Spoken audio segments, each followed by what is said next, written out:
Almost 4 decades after it finished, the war is still an emotional subject for those who remember it well.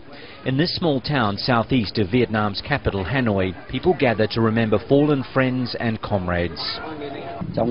Our memories of the war are still alive. There were many sacrifices made, not only for me, but also my 3 comrades sitting here. On this day, they remembered their fellow North Vietnamese soldier, Tran Van Su, who was killed by rocket fire in 1968 after infiltrating enemy territory. His only daughter never knew him. I didn't have any memories of my father. I didn't understand anything about him. So when I grew up, my mother told me.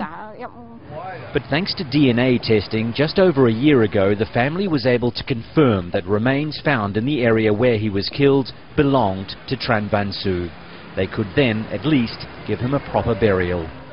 Millions of people died during the war, and hundreds of thousands of Vietnamese are still missing. Many of their remains are in unmarked graves waiting to be identified. The war pitted the South against the communist North and lasted almost 20 years. Troops from the US and other nations went to help the South in 1965. 10 years later, the North took control of the whole country and the war ended. But it's only been in the past 3 years that the Vietnamese government has tried to speed up the recovery of soldiers' remains.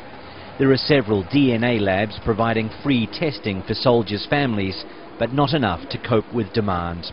And as more time passes, the testing can become more difficult, sometimes impossible. The degradation of skeletal remains samples are sometimes very heavy. Most will likely never find their family members, but they continue to search and pray. When someone dies, it doesn't mean the end. The spirit remains. Everyone wants to come back home. In my family, there is a missing soldier, so we all want him to come home. Technology will keep those hopes alive, and maybe more of Vietnam's war heroes will be found, identified, and given a gravesite with a name. Wayne Hay, Al Jazeera, Hung Yen, Vietnam.